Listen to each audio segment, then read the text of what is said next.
Another spill in the Indian medical exam, medical question paper sale announcement on social media. Kerala cops filed case to probe FMGE's paper sale.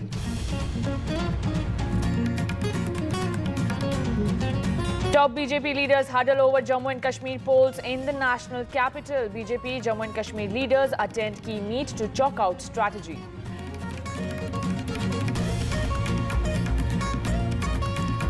And final race to the 10 Downing Street. Labour leads in early results. UK exit polls predict landslide victory for Labour and historic loss for Rishi Sunak's party.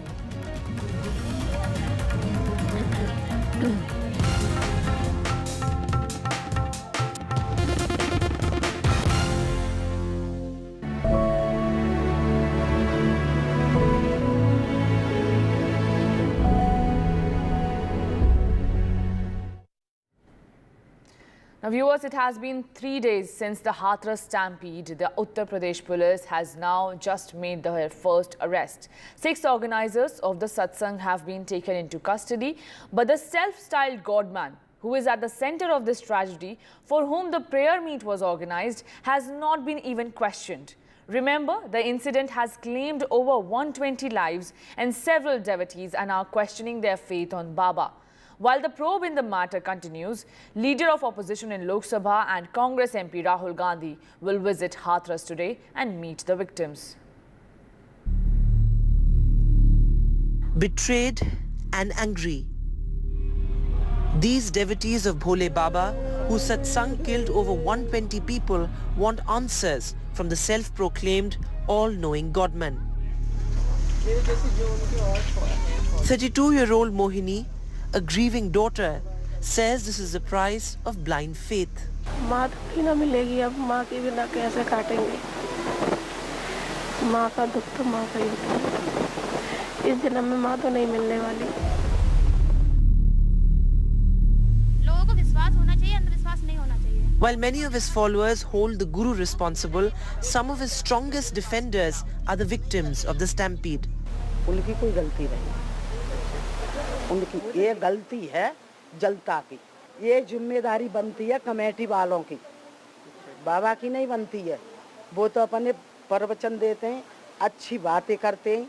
लोगों को विश्वास होना चाहिए, अंधविश्वास नहीं होना चाहिए, और उनको अभी तक अंधविश्वास है, और वो कब तक रहेगा ये पता नहीं किसी को। The police, however, is yet to arrest the man on whose watch the devotees died. In fact, they haven't even questioned him yet.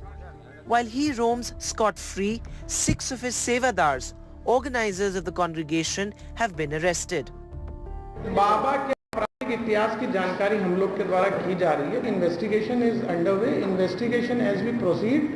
If some investigation provides evidences, मुख्य अभियुक्त की गिरफ्तारी के अंदर और भी चीज निकल के आती है तो we will proceed. Permission इनके नाम से नहीं ली गई. This, as his palatial ashram in Mainpuri has turned into a fortress. What is unclear is whether the police deployment is to apprehend him or protect him. Token arrests but no accountability. 2 days on and the notorious self-styled godman is still on the run. The big question now, is he enjoying political patronage and is there tacit approval from the top? In Hathras, with camera person Pavan Kumar, Vedant for NDTV.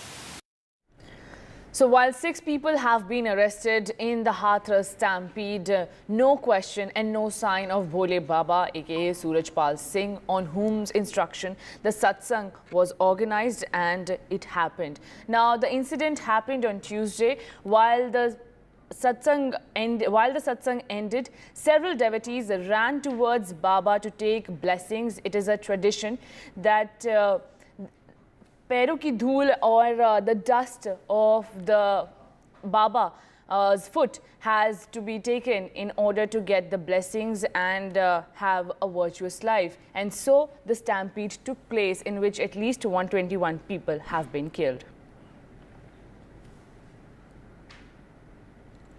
Now, the Kerala Cyber Police registered a case after an announcement was made on social media that the foreign medical graduate examination question paper and answer key were for sale. A state police spokesperson said that the city cybercrime police in Thiruvananthapuram have registered a case against groups that advertise the sale of question papers for the July 6 exam on Telegram groups.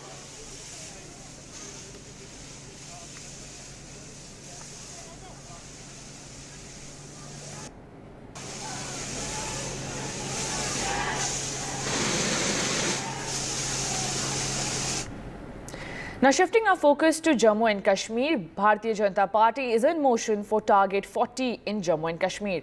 BJP held a crucial meeting on Jammu and Kashmir assembly polls to discuss about the upcoming elections.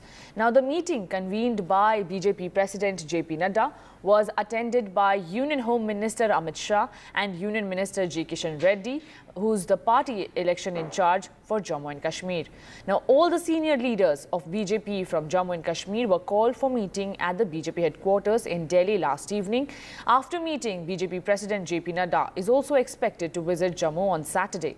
So far, there is no clarity when assembly elections will be held in Jammu and Kashmir, even as Prime Minister Narendra Modi, during his recent visit to Kashmir, has reiterated to hold assembly polls very soon. Home Minister Amit Shah has also talked about holding assembly polls before the deadline set by the Supreme Court. Now, Supreme Court, during its verdict in Article 370 in December last year, has asked Election Commission of India to hold assembly elections in Jammu and Kashmir before September 30th. While the Election Commission of India has initiated process of holding much awaited elections in the region, many people are skeptical if the elections will be actually held in the region this year. Last assembly elections in Jammu and Kashmir, viewers, were held in 2014, and the former state is without an elected government for last more than 6 years.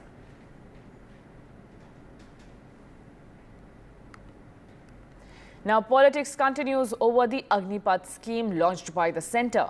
Rahul Gandhi claimed that no compensation has been given to Ajay Kumar's family, who died in the line of duty. But the army has countered Lok Sabha leader of opposition Rahul Gandhi's claim and said that the compensation has been paid. Now, NDTV also visited the deceased family, the house of the deceased family, and the family demanded that the Agnipath scheme should be scrapped. However, they also admitted that they have received the 98 lakh compensation that the army in its statement also said that has been given to the family. However, the family still maintains that there are no other benefits related to the Agnipath scheme that are being given to Agniveers, and hence the policy of the centre should be scrapped.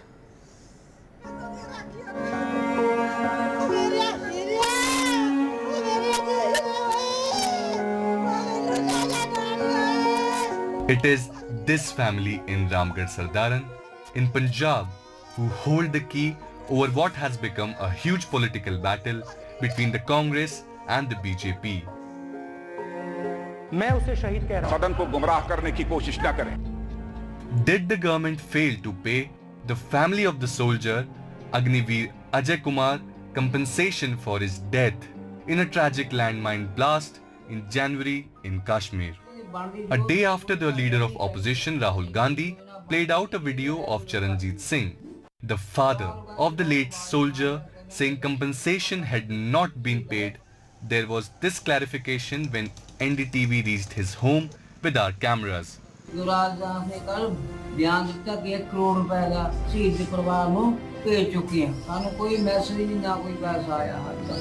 वही देख रहे हैं भी जो पैसे तो चलो मिल ही रहे हैं, पैसे की कोई दिक्कतें ना मिले पैसे की नहीं, क्योंकि सानू तो अग्निवीर योजना जी रद्द होनी चाहिए। The political debate on whether the family was compensated first broke in Parliament earlier this week, when Rahul Gandhi insisted that no compensation had been provided. Agniveer की सच्चाई मैंने फ्लोर ऑफ द हाउस पे रखी है,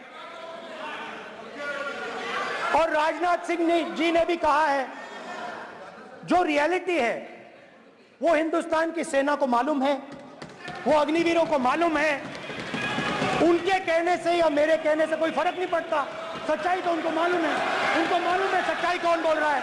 The Defence Minister Rajnath Singh immediately responded, denying the allegations, and yesterday, after Mr. Gandhi posted a fresh video of the soldier's father, the Indian Army issued a formal statement. It is emphasized that the Indian Army salutes the supreme sacrifice made by Agniveer Ajay Kumar. Of the total amount due, family of Agniveer Ajay has already been paid rupees 98.39 lakhs. Ex gratia and other benefits amounting to approximately 67 lakhs as applicable according to the provisions of Agniveer scheme will be paid on final account settlement shortly post due police verification. The total amount will be rupees 1.65 crore approximately. The Congress though says their concern is the larger issue of the Agnipath scheme, the new recruitment process for those who join the forces in non-officer ranks. The Congress says after 4 years, when these soldiers end their tour of duty, they are left high and dry without any pension or benefit. Today, Agniveer Ajay Kumar's family echoed the line. ਸਾਨੂੰ ਤਾਂ ਅਗਨੀਵੀਰ ਯੋਜਨਾ ਜਿਹੜੀ ਰੱਦ ਹੋਣੀ ਚਾਹੀਦੀ ਆ ਕਿਉਂਕਿ regular ਭਰਤੀ ਹੋਣੀ ਚਾਹੀਦੀ ਹੈ ਰੈਗੂਲਰ ਜਿੱਦਾਂ ਪਹਿਲਾਂ ਫੌਜੀਆਂ ਦੀ ਭਰਤੀ ਆ ਪੈਨਸ਼ਨਟੀ ਪਹਿਲੇ ਜਿਹੜੀ ਪੈਨਸ਼ਨਟੀ ਮਿਲਦੀ ਆ ਜਿੱਦਾਂ ਨਾ ਪੈਨਸ਼ਨ ਵਗੈरह ਮਿਲਦੀ ਆ ਜੋ ਵੀ ਸਹੂਲਤ ਆ आर्मी वालों की तरफ से फौज की वो सहूलतें मिलनी चाहिए अग्निवीर योजना बंद होकर रेगुलर भर्ती होनी चाहिए सानू ये चाहुंदे असीं अग्निवीर च कोई पेंशन नहीं कोई राशन कार्ड नहीं असीं तो जो ਉਹਦੇ कार्ड कोई चलाया ही नहीं उस तो बाद जिस दिन तो साडा भरा गया आ उस तो बाद सानू कोई राशन कार्ड दी सहूलत नहीं किसी ने सानू कुछ नहीं पुछया हैगा भी तुसीं किवें गुजारा करदे आ किवें नहीं अकाउंट 'ਚ पैसिਆਂ ਨੂੰ कौन देखदा कोई नहीं देखदा The Congress has repeatedly said that the Agnipath scheme will be shut down if the opposition comes to power. The government insists it has its advantages and is a model followed by several countries around the world. With Gurpreet Singh Chinna from Punjab and Vishnu Som, Bureau Report, NDTV. Now shifting our focus back to Hathras stampede, Rahul Gandhi will be visiting today and meeting the families. My colleague Tanushka Datta is also joining us live from Aligarh where she has been reporting from the past several days. Tanushka, if you can tell us what is the schedule of Rahul Gandhi, when is he likely to arrive?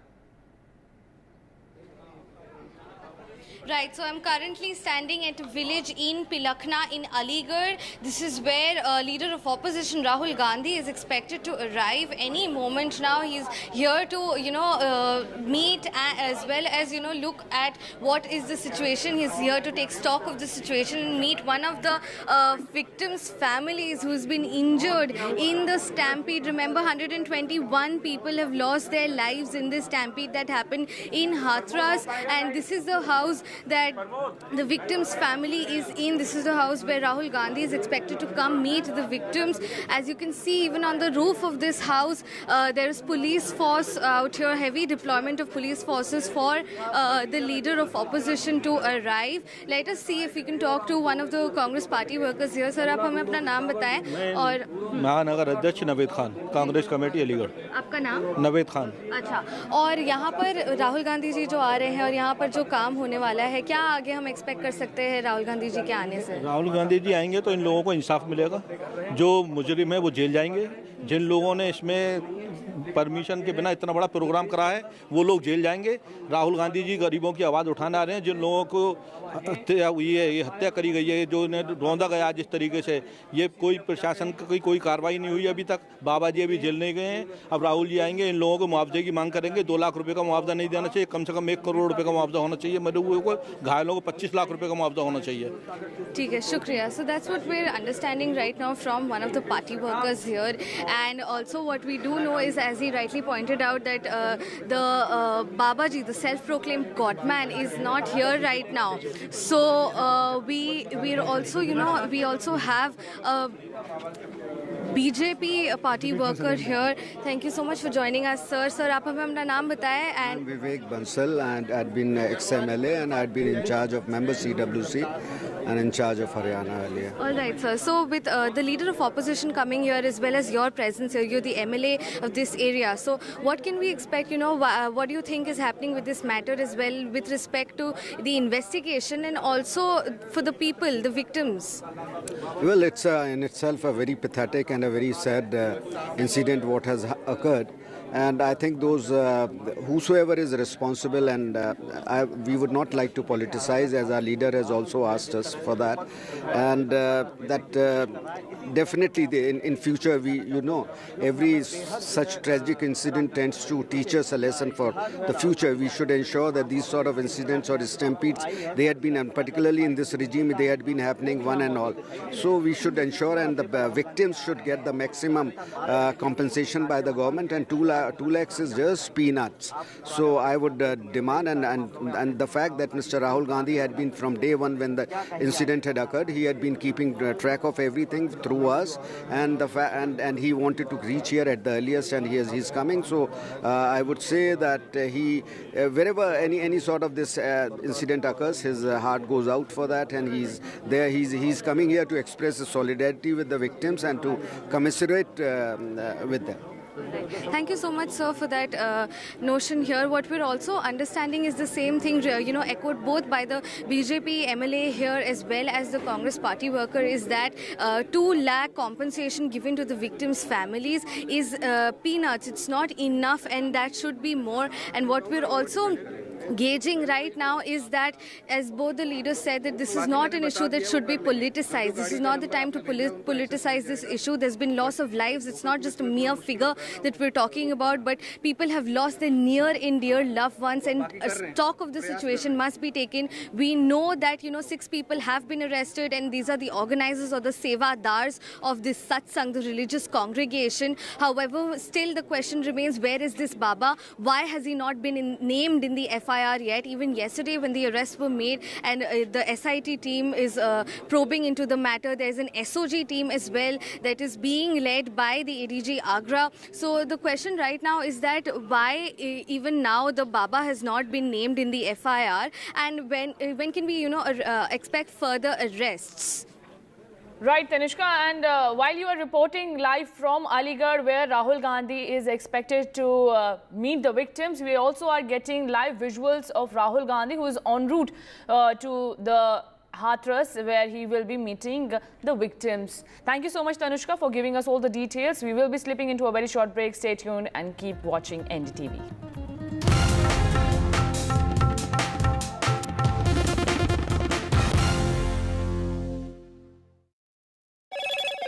Hello, Moto. Motorola, India's best 5G smartphone brand.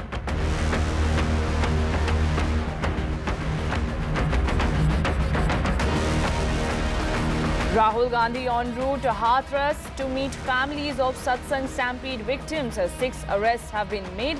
Police yet to question Bole Baba. New Congress versus BJP flashpoint. This is about Agniveer compensation. Politics over compensation continues. The army clarifies that due has been paid. Top BJP leaders huddle over Jammu and Kashmir polls in the national capital. BJP Jammu and Kashmir leaders attend key meet to chalk out strategy. Final race to 10 Downing Street. Labour leads in early results. UK exit polls predict landslide victory for Labour. Exit polls also predict a historic loss for Rishi Sunak's party.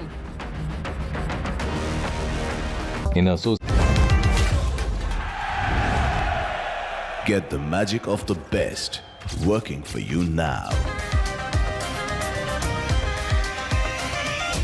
Link your payment cards once, collect rewards forever.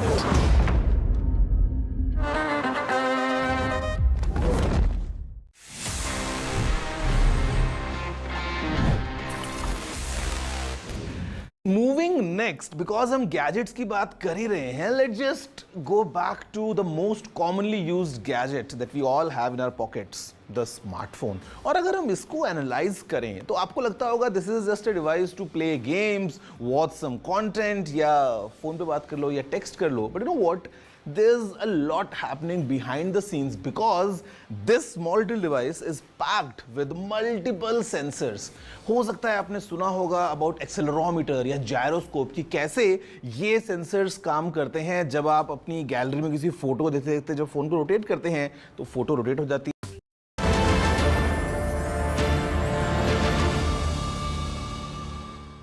800,000. Yes. That's the excess of incomers, legal incomers, over those going to live abroad for one reason or another. So that's another problem. And that's all to do with the economy. It's to do with the demand for certain types of worker in Britain that we don't seem to have, care workers in particular, and fruit pickers.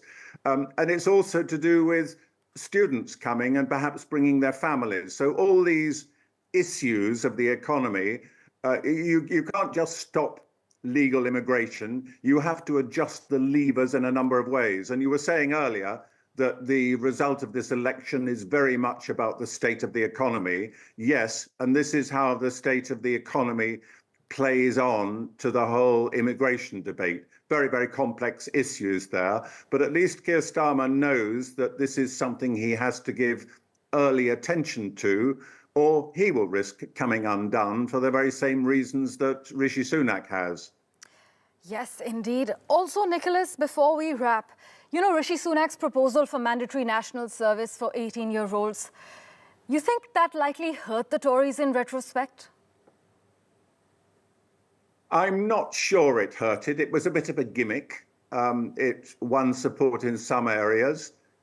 We knew it would never happen because here he was presenting it for the first time during the election campaign, and it was widely expected that Conservatives would lose. So it didn't seem like a serious issue. I think perhaps more serious, you might look at the whole issue of defence spending. Conservatives were committed to increasing defence spending. Remember, we have a major war on in Europe, which threatens even Britain. I mean, it threatens Western Europe. So there's a great concern about security of the state. So Rishi Sunak came up wanting to increase defence spending from a little over 2% to 3% of GDP. And Labour could do nothing but agree. The only difference was they wouldn't put a timescale on it. So security is, frankly, a more relevant concern politically to the people of Britain and the political parties than the issue of national service. That, as I say, we haven't had national service in Britain since 1959, and it's not going to come back soon. So I don't think that made much impact. I think your previous point about immigration in general and illegal immigration in particular, those were much more relevant factors in bringing the Conservatives down. Well, Nicholas, thank you so much, as always, for making time for us well into midnight. It's going to be a long night for you ahead. We will, of course, revert to you for regular updates, but always a pleasure to hear your perspective. And for our NDTV 24/7 viewers, live comprehensive coverage of the UK election carries on across the NDTV network. In fact, let's just listen in to the latest update that Sky News has to offer. I wouldn't have thought Greens are going to beat them. So there you go. Conservatives into second place, a Labour gain there in the West Midlands. There are 2 pages. When you see the 2 dots, top right-hand corner, that means there is a second page, but I don't think it's going to impact on the results there. It's an unchanged seat that won some notoriety in 2015 when it was the first marginal to declare. A swing to the Conservatives made it clear that Labour were not going to get close to being the biggest party and that Cameron was going to stay Prime Minister. You can see that Jodie Gosling has taken that seat. Beth. Yeah, Nuneaton is one of these bellwether seats in the West Midlands. Again, one of the red wall areas. But the drop for the Conservatives yeah, there is... I mean, that's given what the exit poll is, you would absolutely expect Nuneaton to change hands, and there it has. Marcus Jones was the former MP. He'll be glad to come into second place in that seat, given what's going on in... And joining us live on the broadcast at the moment, Sai Karthik Madhapusri, campaign head, Conservative Friends of India. Thank you so much, Sai Karthik, for joining us. I'm sorry it's not been the best night for you, clearly. I understand it's been a challenging night for the Conservatives, and I'm still here at the count and still pretty early in the morning. You know, for many in Britain, though, the country has long felt stagnant or broken, whether it's the economy, whether it's public institutions like the NHS, to the sewage-filled rivers and the expensive delay-ridden railways. Many voters blame the Conservative Party for this.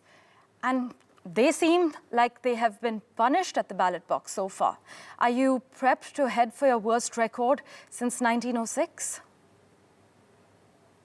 I'll be honest with you. We've had a difficult few years, especially with COVID and the Ukraine war. And much before that, we were saddled with a massive debt when we took over from Labour in 2010. Fixing that through austerity has taken a significant amount of time. And cleaning up the economy is never an easy business, and it's never a short-term business. It's a long-term process, and that has to be done. And I agree with you. Some of the decisions we've had to take have been challenging and might not have gone down well with the electorate. And today's results kind of reflect that. Sai Karthik, though, are you a little relieved that the result was not even worse as far as the exit poll projections are concerned? In my view, I think the exit poll depends on the sampling sizes and people you talk to. I don't expect the overall outcome to change today, but I do think we will do better than what the exit polls suggest. Right. In terms of your main issues, though, your main campaign issues, in retrospect, is there something you would have done differently? That is a very good question. I think that would be best put to the people in charge of the national campaign. But at a local level, I think we've focused mostly on the local constituency MPs we've been supporting, especially in Northwest London, where I'm based. We've been looking at Conservative health seats and supporting them as much as we can. And I think we will do reasonably well in a couple of them. And I've just got reports that it's touch and go in one of them. But I think I'm hoping that we will hold the 3 Conservative MPs in Northwest London tonight. In fact, many predict that some of Sunak's close aides, their positions of power are at stake. But in terms of your report card, let's look at the Conservative Party report card over the last 14 years. Britain has actually had the worst rate of homelessness in the developed world, and I'm actually quoting the Organization for Economic Cooperation and Development here. 30% of children, they are growing up in poverty. This is what government figures show. Surely this doesn't make the Tories or Rishi Sunak proud, right? This is not the ideal legacy to leave behind. I completely agree. And had we stuck to the plan, and if we had a little more time, we could have probably fixed it. But I agree with you. Whatever the stats are today, I don't think they are something we can be proud of. Right, Sai Karthik, as always, thank you so much for making time for us on NDTV and joining us with those quick early comments before the results start pouring. And the Cameron was going to stay. With that, we're slipping into a very short break. News and updates continue in a moment. Has taken that seat. Beth.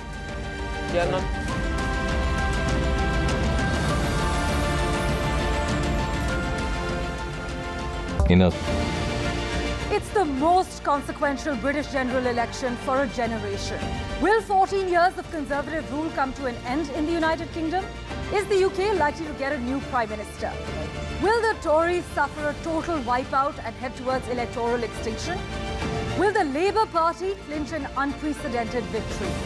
Stay tuned for comprehensive, non-stop live updates on the NDTV network.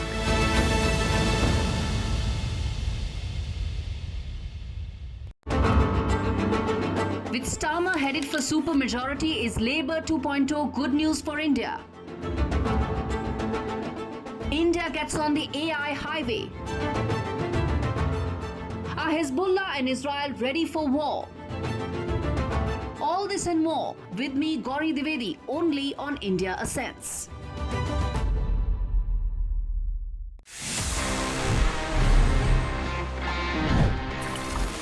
Friends, it's time now to move into my personal favorite section, which is called Ask TG, and it's for a reason, क्योंकि आप मुझसे सवाल पूछते हैं and I get back to you with full details on all your questions. Let's see the kind of questions we have for this week's episode.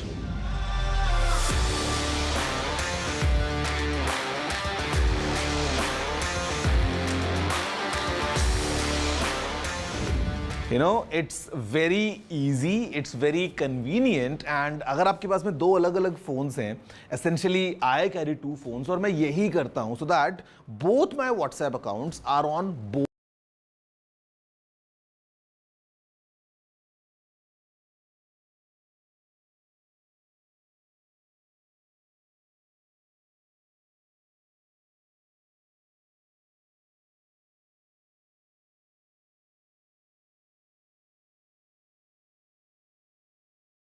Stay informed. The party is expected to sweep the UK election, and number 10 Downing Street is expected to have a new entrant in Sir Keir Starmer in a few hours from now, unless there is an error of galactic proportions as far as the exit polls in the UK are concerned, which I must mention doesn't happen very often because of a margin of error less than 5%. Radhika Iyer joins us with the latest from ground zero at the moment. Radhika, the Conservatives set for the worst defeat since the year 1906?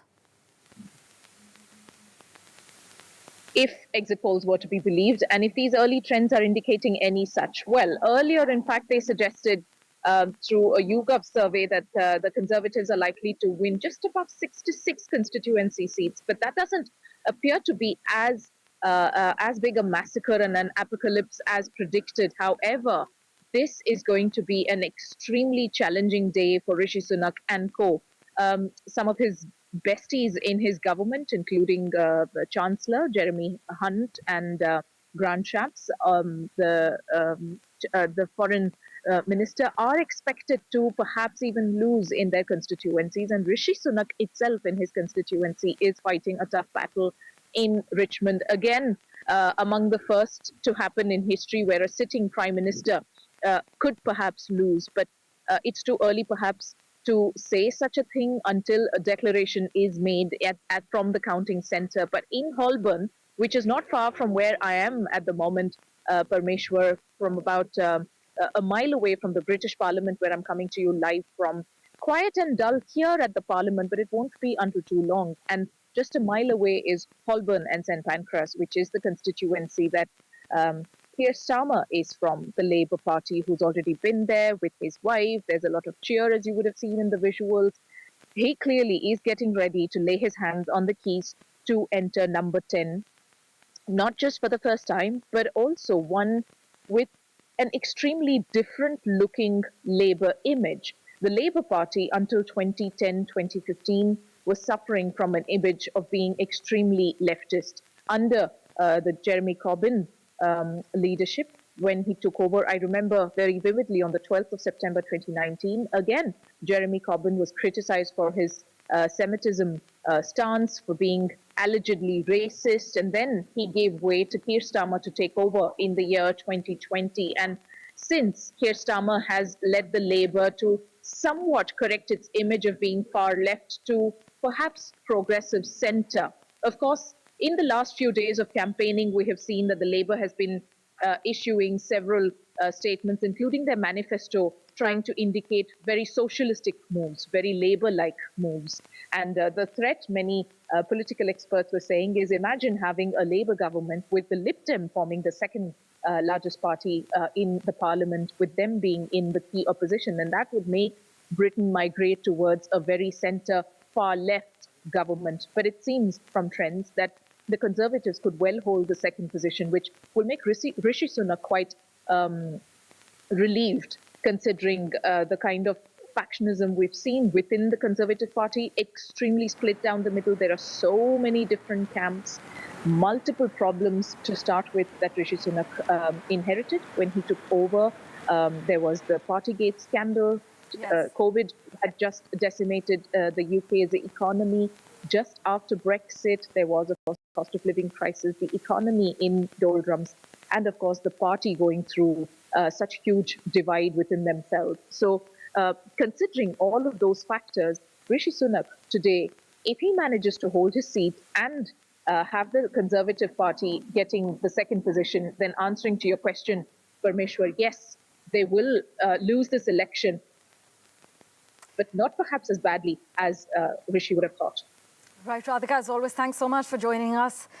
with that crucial update. In fact, you mentioned the Lib Dems. I must mention to our viewers that Ed Davey has held a seat in Kingston, and in fact, he has held on to his seat in Kingston.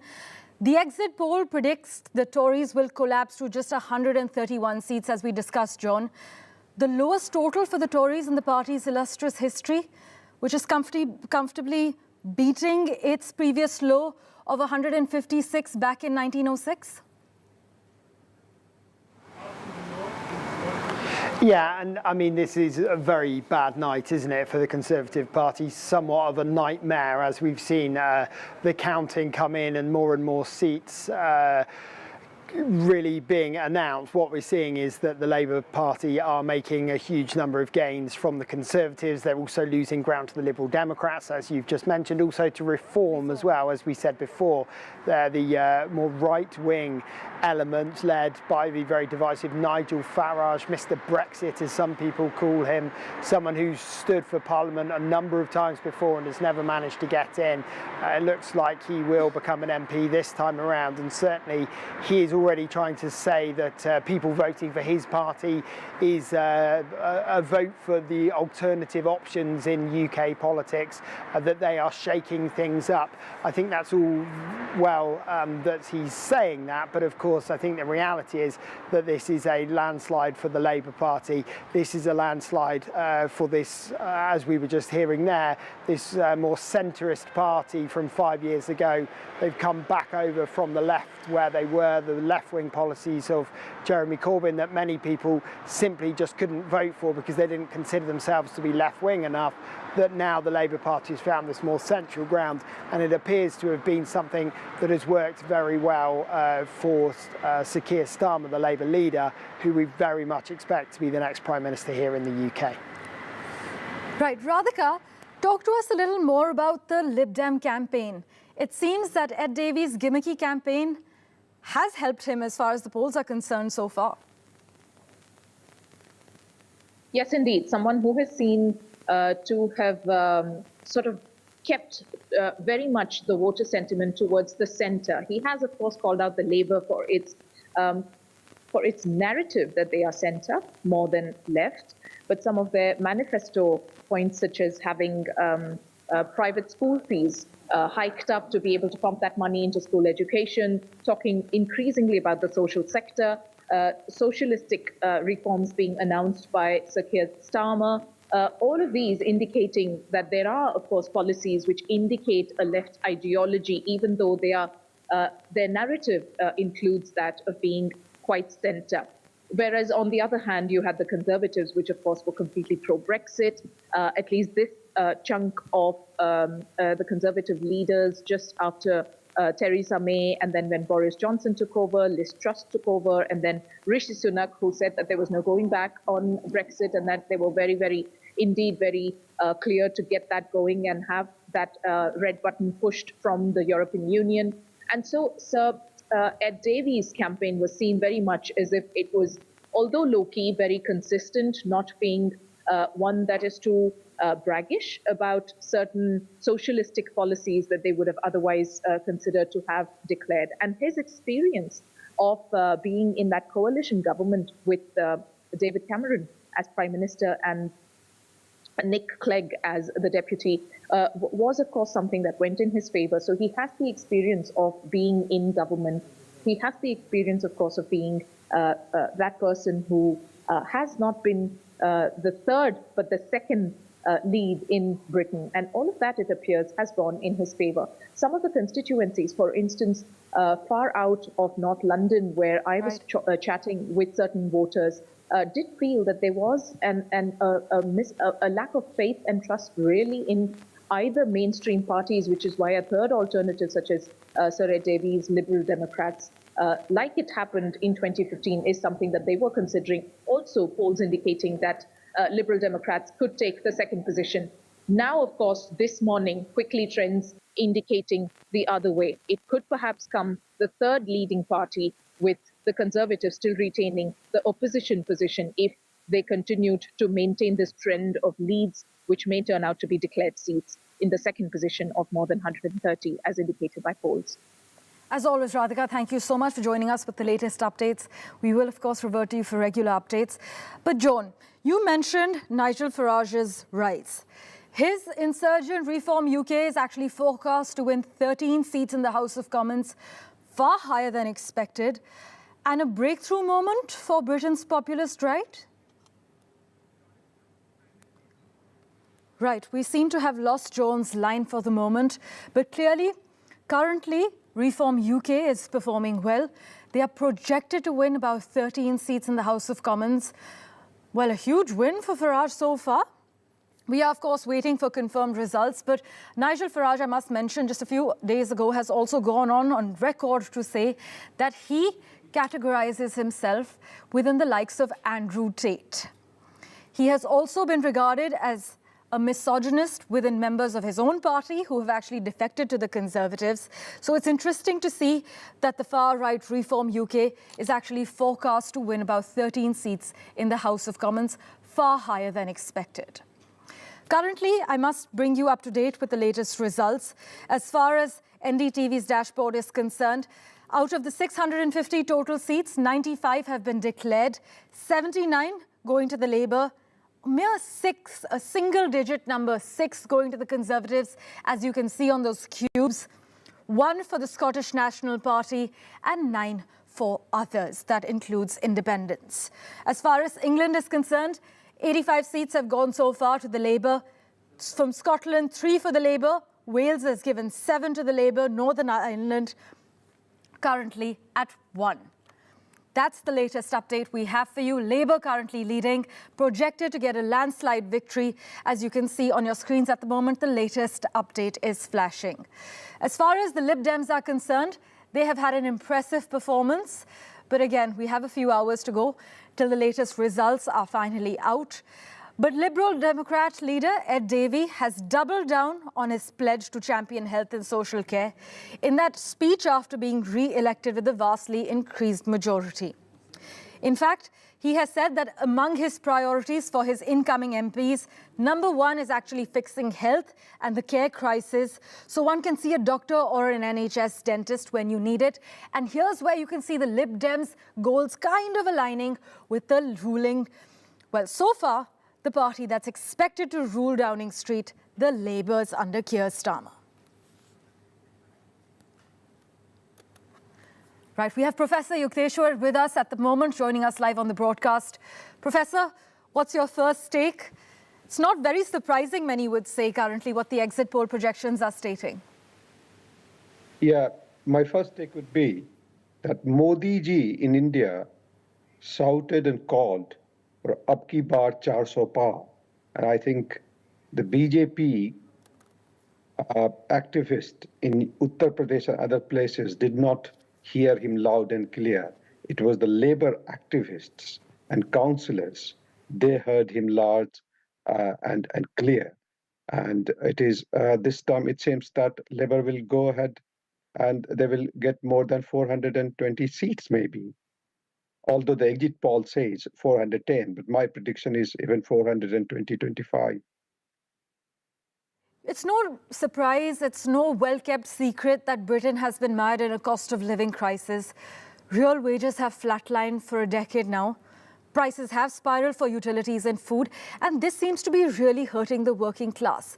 In retrospect, do you think the Tories have done much to help this cost of living crisis? Well, of course. I am a Conservative Party member, and I am Deputy Chairman of the Conservative Party locally. So you may say that my views might be biased, but the fact of the matter is that from 2010 to now, in the last 14 years, things have improved. The inflation was 11% during COVID times, which has come down to less than 2% now. Rishi Sunak did very, very well. But the problem has been integrity, honesty. And that has been the main problem, because Boris Johnson, when he was the Prime Minister, on 13th of December, 2 years ago, he said in the Prime Minister, in the Westminster, that no party and the Partygate thing, which was happening in his house and his office. And that was a lie. That was a canard, C-A-N-A-R-D, as I was always saying. bald truth. And that is what has led the party to this stage, which is really painful. But that's the fact. One has to accept this. So it is not that the economy has not gone up. In fact, Britain, among the top G7, G8 countries, G7 now, our economic growth rate is higher than France, Germany, USA, Canada, all the major economies. Per capita income is obviously very, very high compared to even those countries. It is the lies, the integrity, the honesty, and then, of course, there is a Julius Caesar in the whole drama with Nigel Farage, who has taken away quite a lot of Tories' vote and support. For example, Lee Anderson, who was in our party earlier, he defected, and he has won. He is the first. I sincerely apologize, Professor Kumar. I'd just like to inform our viewers that Keir Starmer, the chief of the Labour Party, has indeed won his seat, Holborn and St Pancras. That's who is predicted to be the next Prime Minister of the UK. Keir Starmer has now won his seat of Holborn and St Pancras. Right, Professor Kumar, in terms of the legacy that the Conservatives have left over the past 14 years, they've governed for 14 long years. What would you say? Would you say, actually, that you are proud of the Tory legacy in the past 14 years? Well, I'll be untruthful, and it will be not very right for me to say that we'll be extremely proud of our legacy, for that matter. Because, as I said, honesty, integrity, all these are very important tenets in politics, and that was compromised. Yes, as far as economy is concerned, Britain was the first country during COVID times that we started huge vaccination programs. When furlough scheme, for example, FURLOUGH, yes, we are aware. That was very, very successful by the current Prime Minister, who was Chancellor at that time. And I might say that even after that, Rishi Sunak might even lose his own seat.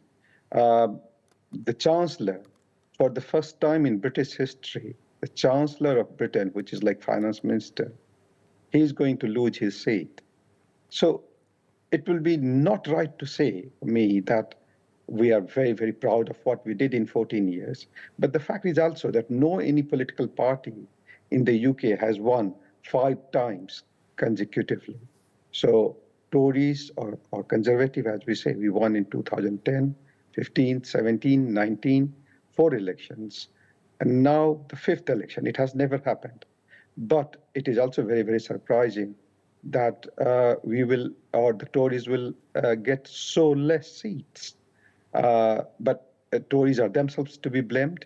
And obviously, as I said, the Julius Caesar in the picture, right. Nigel Farage, who has taken away quite a chunk of votes from Tory base voters, fundamental voters, our fundamental supporters.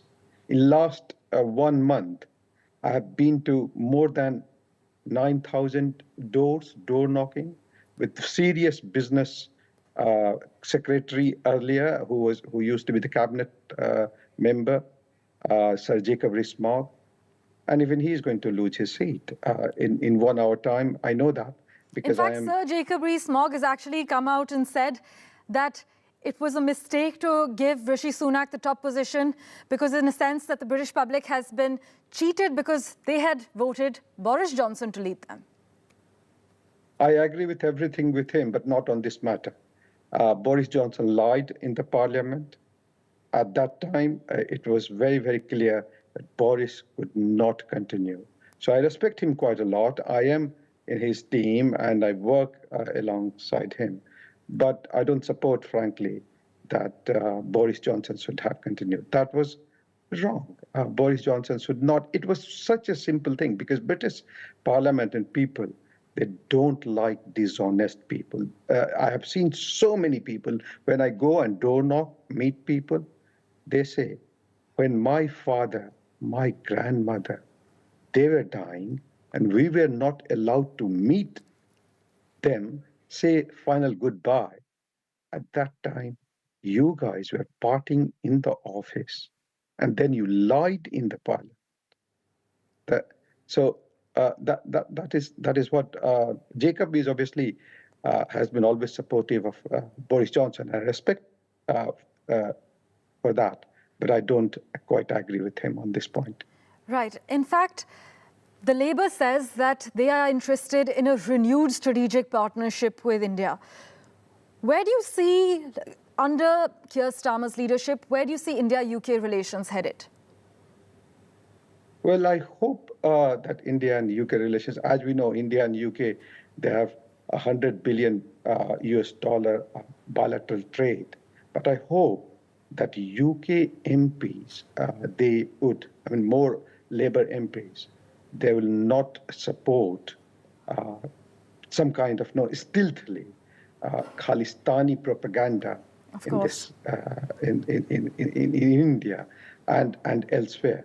Because some of their MPs in the past, I know for sure that they have been raising this issue, even in Westminster.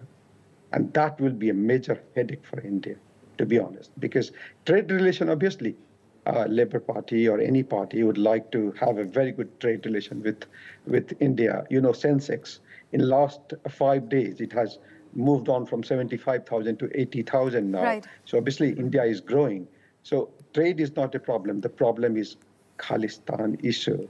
And a couple of years ago, Keir Starmer wanted to meet senior Indian politicians, including the High Commissioner, who is a very good friend I of must mine. also mention at this stage, interesting that you brought this up, that Keir Starmer has actually publicly declared himself to be an atheist, which will be a first for the UK if he is actually indeed chosen as the Prime Minister of the country. He has openly declared himself to be an atheist Prime Minister. Interesting to see, but not very shocking in a country that actually about 17-18% tick the no religion box. But do go on. Yes, please carry on, Professor Kumar. Yeah, so yes. In this country, not only 17-18%, in fact, more than 48% of British people, they openly say we do not have any religion, so they are atheists. This is as per official statistics. Yeah. So yes, Hindus are less than 1.45%. Muslims are about 5-6%. So anyway, in most of the Western countries, people do not really believe in religion as much as in India, Pakistan, or South Asian countries. Even in China, people do not. Quite a lot of people do not believe in religion, but that's their faith and belief. We should not worry so much about that. The fact of the matter is, what next? What will be good for India? I am not very sure, to be honest, because Conservative Party. At this point, we have some crucial updates lined up, courtesy Sky News. Let's just listen in. The swingometer, the needle goes up, up, up, up, up, and we're in hung parliament territory. So actually, the swingometer is basically telling a kind of duff story here. It's saying that Labour's not going to be able to win in these seats over here, but we know it is already. We know it is already. And why is that happening? It's because you're not seeing a uniform swing across the country. If you were seeing a uniform swing across the country, basically with all seats seeing exactly the same change, then you'd expect that seats, for instance, where the Conservatives didn't have much of a majority before, through to seats where the Conservatives had a big share of the vote, you'd expect all of them to be behaving the same way. But let me show you what's actually happening. Look, this is quite interesting. In seats where the Conservatives don't have that much of the share of the vote, they're actually gaining a little bit. So it's going from Labour to the Conservative Party. But the bigger the share of the vote the Conservatives have, the more they're losing. The more they're losing. And that really matters because in areas where previously they could rely on quite a big share, they're losing way above where you would normally expect. And that is part of the explanation for how the Labour Party is heading, potentially, according to the exit poll, but also according to what we're looking at in these numbers, for a big majority. It's going way beyond where the swing would suggest. And in fact, it's going towards historic territory. If we just look again at where we are right now. So this is showing you the change in the share of the vote for all the parties going back through history, and it's showing you the biggest falls, essentially. So when you're going from a vote share, a big vote share, to a small vote share, this is basically showing you that. And the bigger the bars are, the worse you're doing. So that, for instance, that's the Lib Dems in 2015. You can see the Labour Party suffering there. You can see the Conservative Party in 1997. And the key thing here is, look at this. This is the biggest fall in the share of the vote that we have seen from any party going back to 1835. It's worse than the Liberal collapse after the First World War. It's worse than any of these periods in the 1950s. It's worse than anything we saw in 1997 for the Conservative Party. It's a truly historic thing. And what's critical is this is actually based on the figures we have so far. I'm so sorry, I've got to interrupt you. This is happening right now. Kate. Yeah, the Islington North. Jeremy Corbyn, here we go. Held on Thursday, the 4th of July 2024, to hereby give notice that the number of votes recorded for each candidate at the said election is as follows. Vikas Agarwal, Liberal Democrats, 1,661. That's 1661. Jeremy Bernard Corbyn, commonly known as Jeremy Corbyn, Independent, 24,000.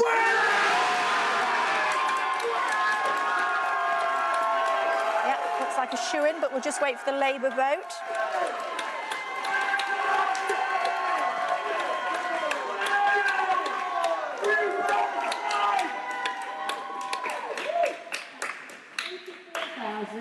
$24,020. That's 24120.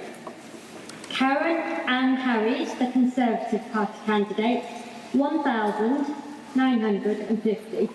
1950. Paul Dominic Jostling, 32. Sheridan Virginia Cates, commonly known as Sheridan Cates, Green Party, 2,660.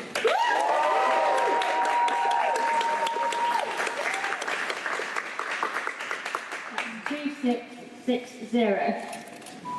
Traffel Nargan, Labour. Unlucky, mate. 16,800. About an hour or so ago, Jeremy Corbyn has gained the seat as an independent in Islington North. Back to you in just a second, Beth. Thoughts? Well, I think this is a slightly different case than the one I was just talking about before, because obviously that whole issue that was there that needed to be dealt with around anti-Semitism, and Keir Starmer was right to take an uncompromising approach on that, and obviously Jeremy and Keir, ended up in different positions on that, and you can say that this had to be handled in a different way to draw that clear line. But that reflects, I think, if I'm honest, the person that Jeremy Corbyn is in terms of how he's regarded by his community. You can't get a vote like that without putting in the work, being well liked in your area. Well, our comprehensive live updates continue regarding the UK election across the NDTV network. Slipping into a very quick break for now.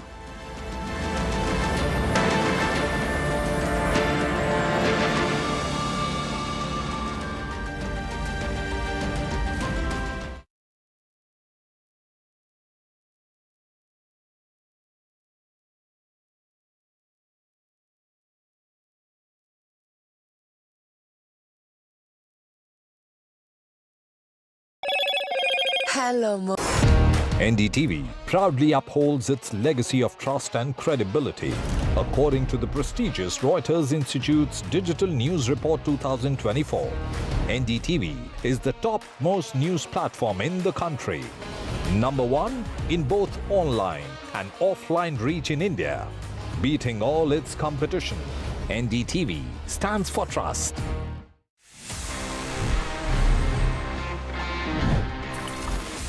So basically, अगर आप Android use करते हैं या iPhone use करते हैं, doesn't matter, आपको दोनों ही operating systems में बहुत ईजी ऑप्शन मिल जाता है जहाँ पे you can go to the settings and वहाँ से you can mute your unknown numbers, या Android में you can block calls from unknown numbers. तो अगर कोई unknown number जो आपकी कॉन्टैक्ट लिस्ट में नहीं है tries to call you, phone won't ring, आप थोड़ा सा सुकून एंजॉय कर पाएंगे. फॉर अ फैक्ट आप ये काम व्हाट्सएप पे भी कर सकते हैं. You can mute all your calls coming from unknown numbers. ये बहुत अच्छा तो है ही, but I would say it's also very important to avoid these scam calls, because sometimes it's just a normal spam, but sometimes it's scammers calling you, approaching you, just trying to take some money out of pocket. तो उससे बचने के लिए भी it's a nice way for us to avoid any unknown numbers. जैसे मैंने just अभी किया, मतलब I'll turn on the setting. You can do it too. It's a nice tip. Please share with all your friends.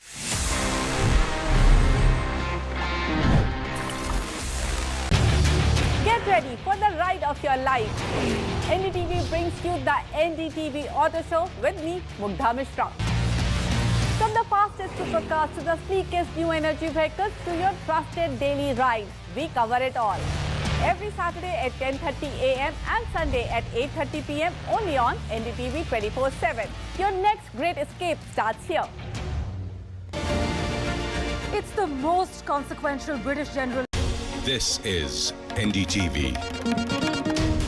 And you're watching NDTV 24/7. Hello, Moto.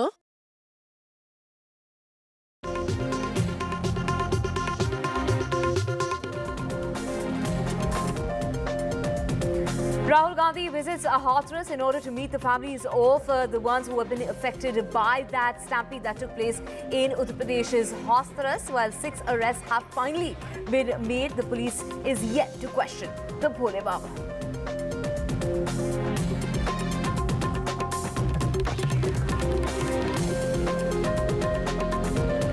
Another spill in the Indian medical exam. The medical question paper was up for sale. That was the announcement that was made on social media. The police in Kerala have filed a case to probe the paper sale matter. Top BJP leaders huddle over the Jammu and Kashmir polls that are coming up in the national capital. The BJP leaders met with the key leaders and they attended that meeting to chalk out a strategy.